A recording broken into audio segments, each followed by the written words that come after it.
Hi friends, it's Chris and I am here today to talk a little bit about Kundalini Yoga. If you know me, you know that I love Kundalini Yoga. I practice it, I teach it, I share it, I encourage others to try it.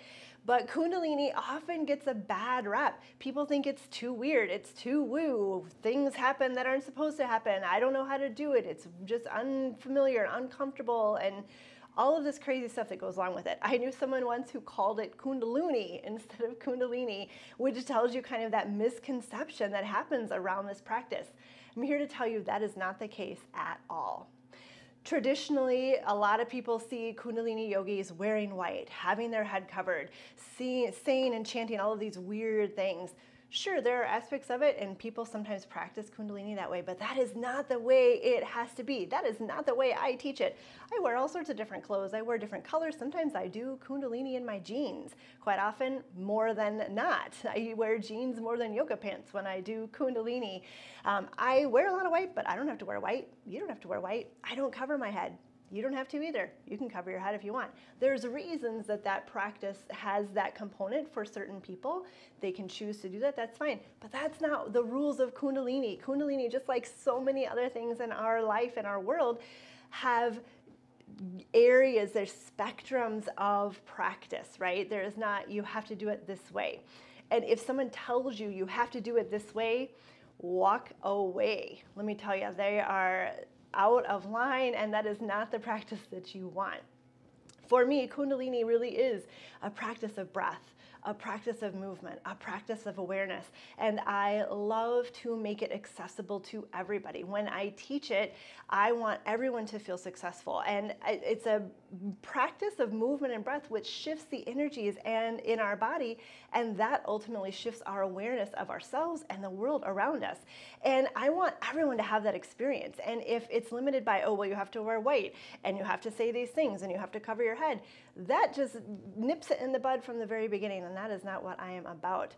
My teacher, Guru Singh, shout out to Guru Singh and Brett Larkin, who are two of my favorite teachers. Guru Singh says, we do what we can do and we're happy with that. That is Kundalini right there. It is not woo, it is not crazy weird words, it is not wearing white clothes and white colors. It's not that. The practice is in our bodies, the practice is in our breath, the practice is in our awareness. Some people even say that Kundalini is a cult. People believe that it is calling on Satan, or it's a cult and you have to have these beliefs to practice this practice. Abso-freaking-lutely not. Sure, any yoga practice can be a spiritual practice. Yoga traditionally comes from religion, from a spiritual background. Kundalini is the same because it is a branch of yoga, but it is not a cult. You don't have to sign on a dotted line anywhere. You don't have to worship a god or a deity or anything else. Kundalini is a personal practice that calls in the divine feminine. Oh my gosh, what does that mean? There's a cult, there's a religion there. Absolutely not. We have masculine and feminine in our body, those energies. It's yin and yang is all it is. And in today's society, we are primarily masculine. We are driven, we are organized, we are categorizing, we are accomplishing, we are strategizing. It's constant structure and comparison and achievement. The feminine aspect of it, and yet masculine, feminine, like doesn't really work as much anymore. It's sun and moon, right? So that Kundalini is that feminine side, that moon, that lunar side, the expressive, the fluidity, the go with the flow that brings in that balance to our lives and our world. It is that lunar aspect, that cooling aspect, that expressive aspect. It brings that back into not only our practice on our mat, but into our lives and our awareness. That's the part of it. And if we choose to take that deeper into our own personal spiritual practice, fantastic. Everybody who practices Kundalini with me comes from a different religious background, a different spiritual background, has different belief systems, and that's the beauty of it. Kundalini is accessible and supports every type of beliefs and spirituality because it is not a cult. It is not a practice of its own.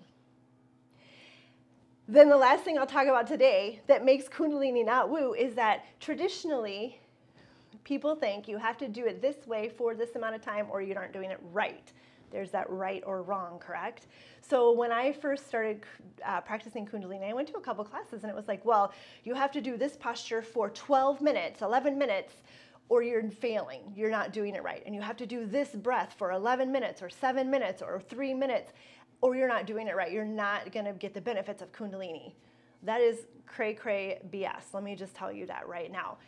There is no specific way you have to do it. Yes, these postures that we do and this breath work that we do and the sequences of things that we do, we call them kriyas.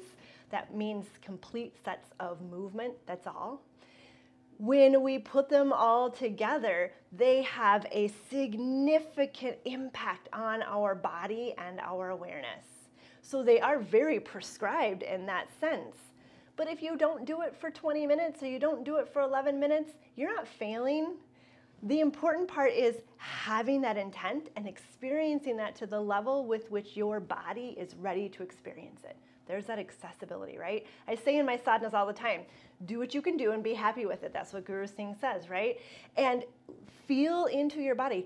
Trust your intuition. Listen to what your body's asking you. If you do this completely differently, fantastic, because it will be even more powerful and resonant in your own body, just like any yoga practice.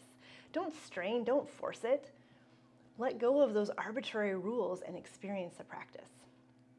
So I hope that this helps demystify the practice of Kundalini, because I absolutely freaking love it. And I teach it very differently than what traditional Kundalini is and what people think Kundalini is. It is not woo, it is accessible, it is powerful, it is magical because of all of the shifts that actually happen in your body and your awareness. It not only is the physical body, it is that emotional body, it is that awareness around you, where you stand, it's your perception, it's your thought process, all of that. But that's it. I invite you into a Kundalini practice with me today or tomorrow. Find me on YouTube, find me on social media.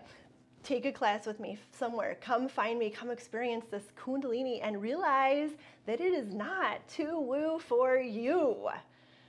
I invite you in. Have a beautiful day. Sat Nam.